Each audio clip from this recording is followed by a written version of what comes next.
Estamos hoy en el radar en Blue Radio con el Contralor General de la República, Felipe Córdoba. Muchos asuntos importantes, es el jefe de la entidad encargada de revisar los dineros públicos, ni más ni menos en el país, de hacer el seguimiento.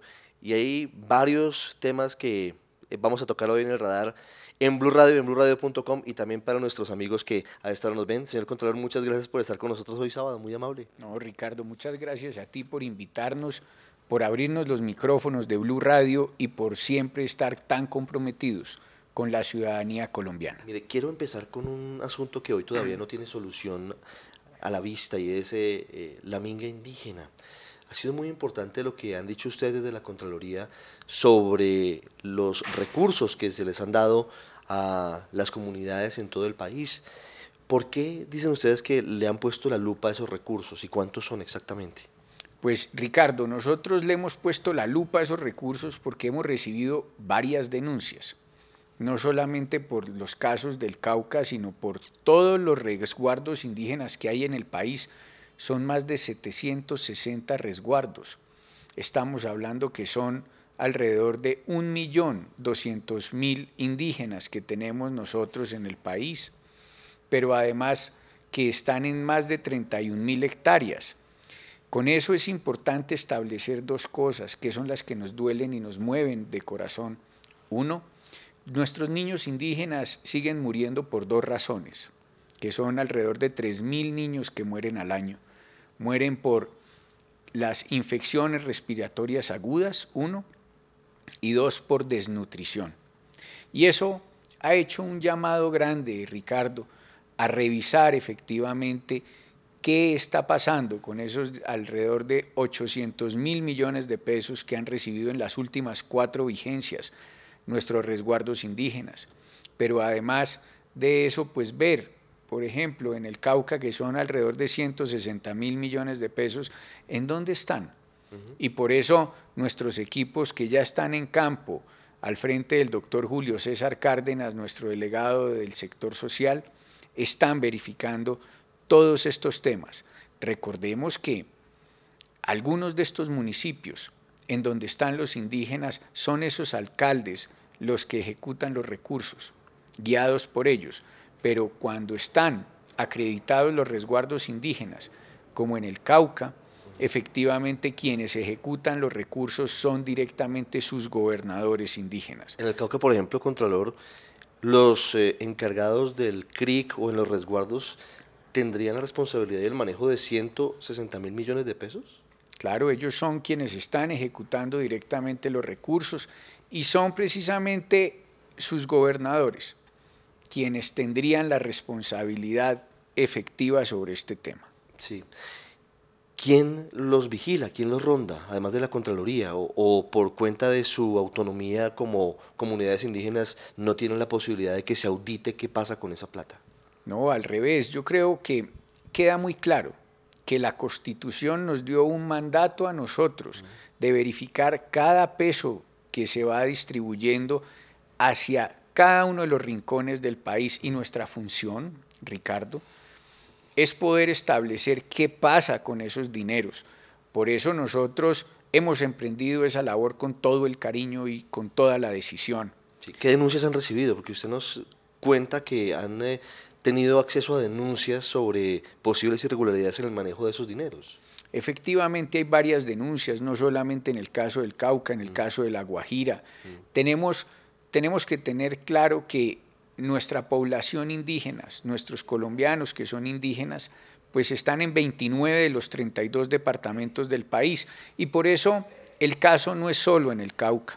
Vemos con dolor lo que sucede también en departamentos como La Guajira, mi propio departamento en Risaralda, con sus resguardos en el municipio de Mistrató o el municipio, por ejemplo, de Quinchía. Allí es importante establecer que lo que necesitamos es verificar dónde están esos recursos de la salud para nuestros niños indígenas, para nuestras mujeres indígenas que se complican en su salud por las infecciones urinarias que presentan con gran medida, y que hay que entender que por su propia cultura ellos vienen comiendo unos amasados de plátano sin proteínas, que eso les degenera de una u otra manera su calidad de vida nutricional. ¿Eso y pasa eso es lo que en nos Risaralda preocupa. o en general en todo el país? Esta En parte última. Risaralda y en muchas otras partes del país. Por eso ustedes han visto las circunstancias de los Wayuu en La Guajira, como lo que nos está sucediendo en el Cauca.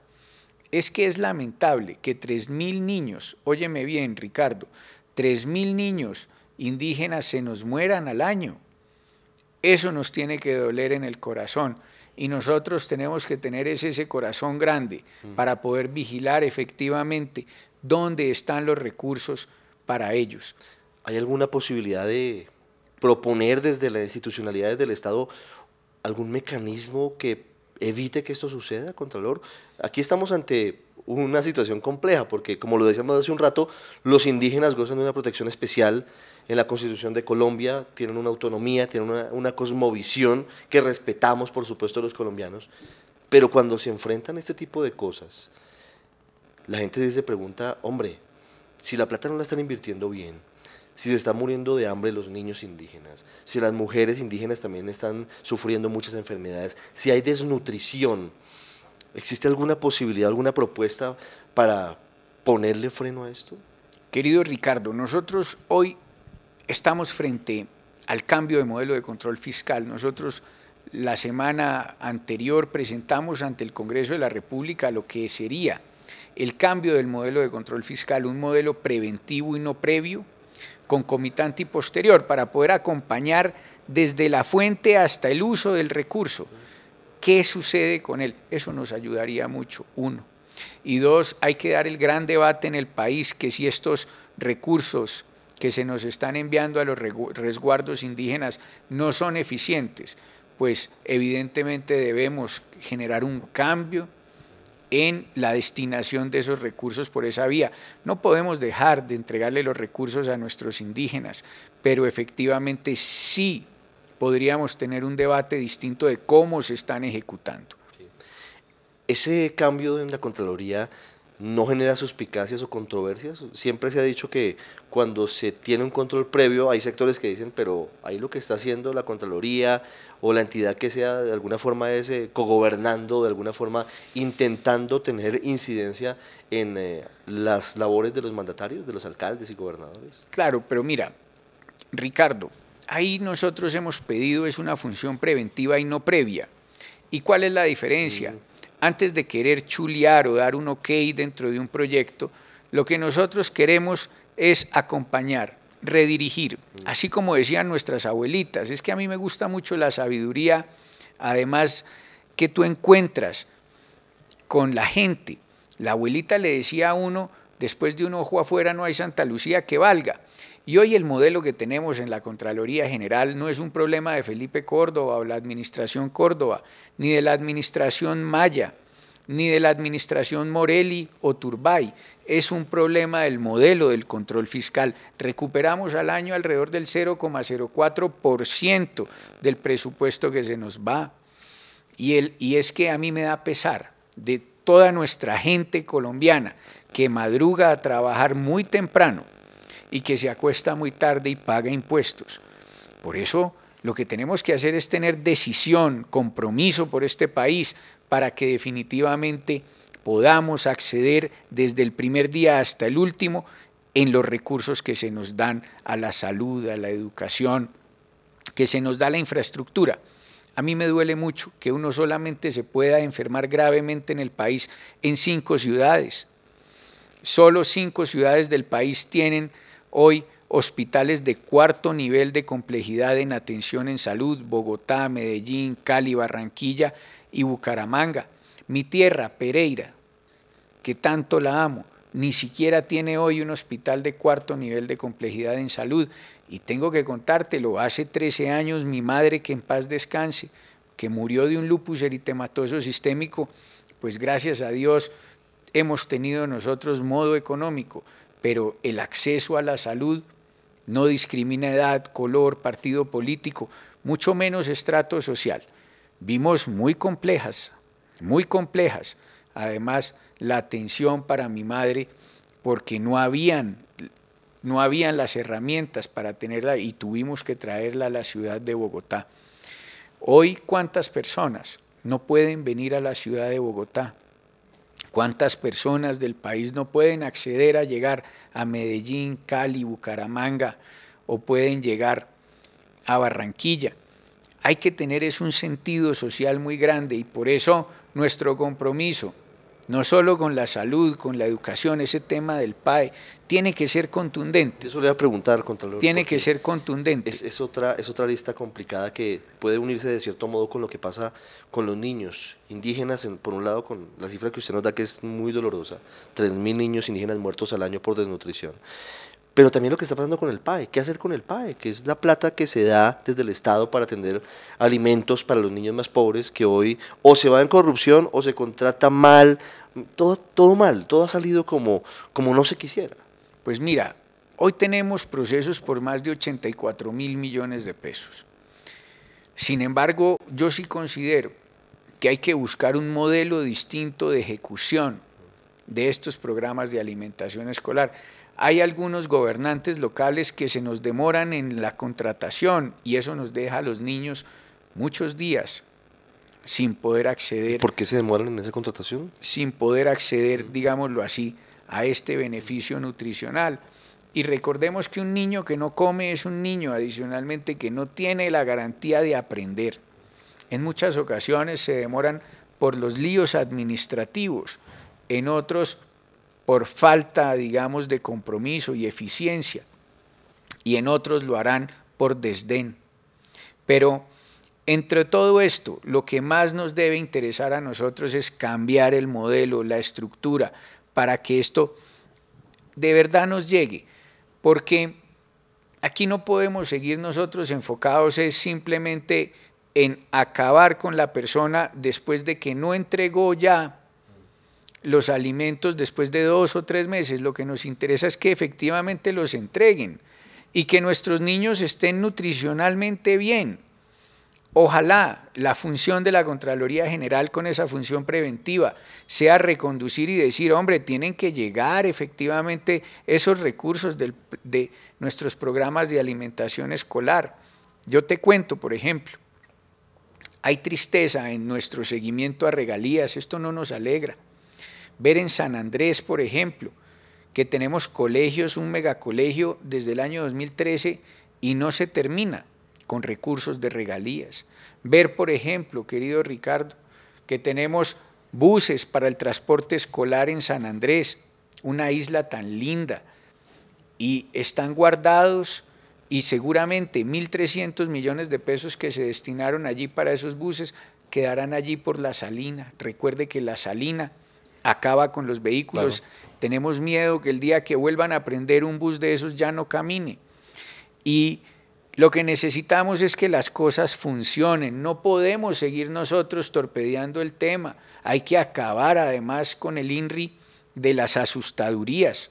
Aquí lo que necesitamos es que la gente reciba los beneficios, para eso pagan impuestos los colombianos, pero necesitamos que el país vuelva a creer, que el país vuelva a crecer, que nuestra gente esté bien, que tenga bienestar, y para eso necesitamos un nuevo modelo, no llegar a recoger las cenizas de los bandidos, sino de coger a los bandidos a tiempo para que no se nos queden con los recursitos de todos los colombianos. Hay una propuesta desde hace bastante tiempo en el sentido de acabar con las contralorías regionales, porque dicen los que conocen el tema que se han convertido en fortines políticos y que no trabajan de manera articulada con la Contraloría General. ¿Usted apoya esa posibilidad de que se acaben las contralorías regionales? Yo lo que he dicho, querido Ricardo, es solo una cosa. ¿Para qué nos sirve la Contraloría del Amazonas con 5 funcionarios? No tienen un abogado ni un ingeniero civil. Lo mismo es en Guaviare, Guainía. No nos funcionan. La Contraloría de Sincelejo, una ciudad capital con más funcionarios administrativos que operacionales. Yo creo y considero, yo soy muy respetuoso de la autonomía territorial, pues tengo que serlo siendo pereirano, montañero y provinciano, pero yo sí creo, y el proyecto de acto legislativo nos lo trae, una función de intervención. a estas contralorías territoriales que no funcionen, que sean ineficientes, que tengamos además dudas de corrupción, pero que a la vez no tengan capacidad instalada para poder actuar. Y que desde ese punto de vista sea la Contraloría General de la República la que intervenga estas contralorías para poder actuar con rapidez y prontitud, gran celeridad. Lo que tenemos que tener es mucho compromiso por Colombia, porque ese compromiso de trabajo en conjunto tiene que ayudarnos a que la ciudadanía, ese ciudadano, nos indique en dónde, cómo y cuándo se nos está perdiendo la platica que es de todos. Contralor, le quiero preguntar por otros temas puntuales de los que hoy están pendientes nuestros oyentes. En Medellín, en Antioquia, están pendientes de Hidroituango. Tengo entendido que hay un trabajo conjunto muy importante que está haciendo la Contraloría, pero también con la Procuraduría y con otras entidades como la Fiscalía. ¿Cuál es el trabajo que están haciendo? Ricardo, nosotros tenemos este frente contra la corrupción con la Fiscalía y la Procuraduría General. Hemos establecido un muy buen equipo élite, pero además de eso, en el caso de Hidroituango, yo tengo que decírtelo francamente, yo creo que el proyecto que representa el 17% de generación de energía del país es muy importante. Allí estamos evaluando, hace un mes recibimos el control excepcional y lo aceptamos. Y hoy vamos muy avanzados sobre los problemas que tuvo Hidroituango en sus procesos constructivos. El país sabrá pronto sobre eso. Yo me atrevería a decir que en algún mes o algunos meses lo tendrán claro.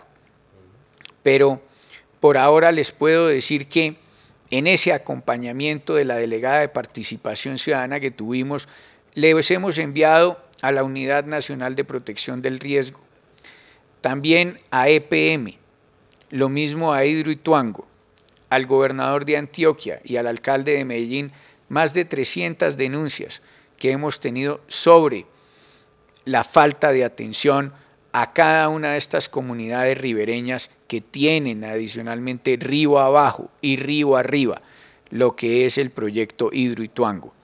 Yo creo que el problema más grave en el país, y lo he dicho en público y en privado, es que los proyectos no salgan.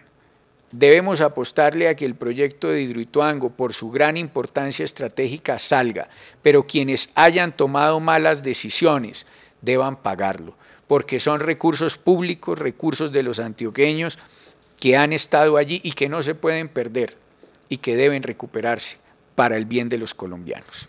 Esta semana se conoció un informe contralor de otra parte sobre un asunto que va a ser el futuro de la sostenibilidad, dice Ecopetrol, de la forma en la que Colombia puede autoabastecerse de petróleo, de hidrocarburos. Le hablo del fracking, del fracturamiento hidráulico, que es un mecanismo que es muy controvertido en el mundo. Hay estudios a favor y en contra del uso de esto, que es inyectar a altísima presión agua con químicos a las profundidades para poder extraer el crudo. Y el año pasado, muy tarde, casi acabando el año, el gobierno autorizó una comisión y la comisión entregó unas recomendaciones entre las que avaló la exploración vía fracking en el Magdalena Medio. Pero esta semana conocimos un informe de la Contraloría muy preocupante y con unas advertencias muy serias sobre lo que significaría usar el fracking en Colombia. Ricardo, es un estudio que ha venido desde la administración pasada. Yo, como Contralor General encargado en el año 2012, debo ser sincero, yo firmé la función de advertencia cuando aún la Contraloría General tenía función de advertencia, precisamente advirtiendo los riesgos que se tenía porque el país no estaba preparado en esa época. Yo lo que te puedo decir es que en ese sentido uno no puede poner la velita tan cerca que queme el santo, pero ni tan lejos que no lo alumbre. Hay que ver evidentemente cuándo el país puede tener garantías de que haya un fracking responsable, de que haya garantías de que nuestros afluentes, nuestras fuentes hídricas no estarán en riesgo para poder hacerlo. Yo, en ese sentido, no tengo preocupación porque hagan algún piloto, siempre y cuando ese piloto sea completamente responsable.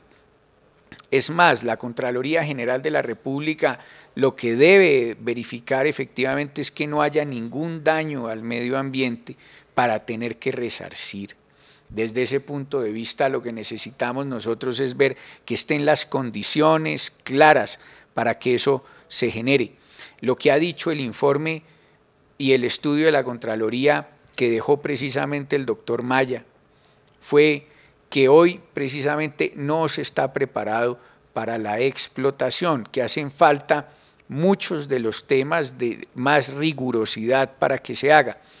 Por eso lo que hay es que esperar que el país, que el gobierno nacional se prepare con la normativa necesaria, que generen toda la tranquilidad para que eso se pueda hacer sin ningún problema.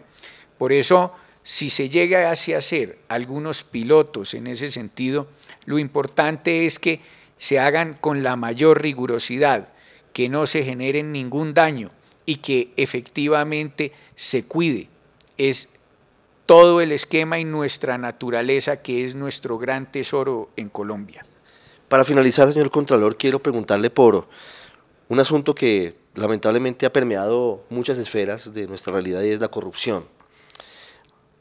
Hace una semana estábamos conociendo unas fotos insultantes para la mayoría de los colombianos, que más allá del caso puntual de una familia de un funcionario de la DIAN en Buenaventura, cuya hija decidió darse una vida de multimillonario en Miami con la muestra en sus redes sociales de la ostentación más obscena en un país tan pobre como Colombia, con tanta gente que necesita cosas, con carros de $300.000, con maletas de $3.000, con viajes, plata de la corrupción.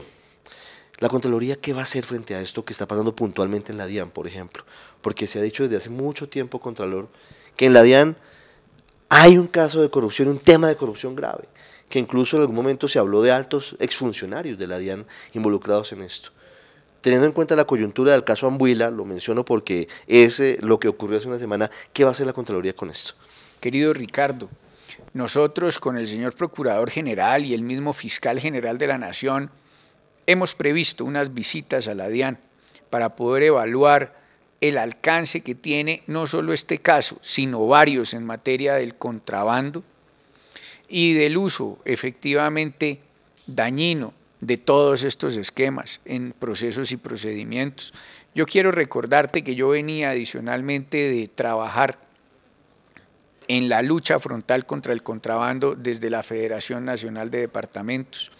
Y es que el país pierde alrededor de 1.6 billones de pesos solo por el contrabando de licor, cerveza y cigarrillo, pero ahí no tienen en cuenta los textiles, los frutales que vienen desde el Ecuador, el alcohol que viene legalmente desde el Ecuador y que entra directo a los alambiques colombianos ilegales.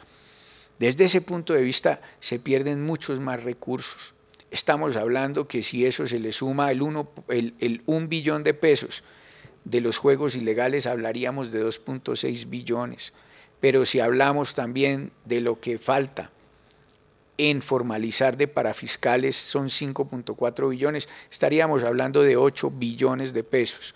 Yo di una cifra ayer importante que nos da la UIAF en sus estudios con el Banco Mundial y hablaban de 30.8 billones de pesos en el lavado de activos. Eso es el déficit estructural del que yo hablaba empezando mi administración. Y este déficit estructural nos lo cobran a nosotros vía impuestos. Por eso es tan importante decirle al país realmente qué es lo que está sucediendo y la importancia de formalizarse. Todos esos recursos no le llegan a la salud, no le llegan a la educación y mucho menos le van a llegar al bienestar de los colombianos. Pero yo creo que la salida, querido Ricardo, en eso tiene que ser nuestros niños. Por eso hemos tenido el compromiso de emprender un programa que se llama Contraloritos Estudiantiles. Que sean los niños los que nos ayuden a revisar en sus colegios cómo les está llegando la alimentación escolar, que revisen adicionalmente desde ese punto de vista. ya con un celular es muy fácil, tomando un video desde el celular, el teléfono inteligente, nos pueden tener la prueba de lo que está sucediendo. Y subirlo a redes va a ser mucho más sencillo. Ustedes van a ver próximamente unos comerciales nuestros, invitando a la gente a denunciar en ese sentido. Yo creo que el camino es la ciudadanía. Lo único que tenemos, Ricardo, es que hagamos una fuerte alianza con ustedes, los medios de comunicación, el ciudadano colombiano que vive en el kilómetro 15 de la vía al Carmen de Bolívar, o que nos puede decir efectivamente qué es lo que está sucediendo allá en Macayepo, o que nos puede decir qué pasa en Tumaco, qué pasa en El Difícil o en Banco Magdalena, porque ustedes han visto, nosotros desde Bogotá tenemos grandes limitaciones, nuestras gerencias territoriales tienen grandes limitaciones desde sus capitales y lo que necesitamos efectivamente es que esos 45 millones de habitantes nos hablen en el día a día y nos digan efectivamente si esas volquetadas llenas de arena que están en la vía que están construyendo frente a sus casas efectivamente llegaron o no llegaron. Muy importante el control ciudadano. Señor Contralor, muchas gracias por estar con nosotros hoy en el radar. Ricardo, gracias a ti por invitarnos, por de verdad siempre abrirnos los micrófonos y por ese compromiso con la ciudadanía colombiana. Ya regresamos en el radar aquí en Blue Radio.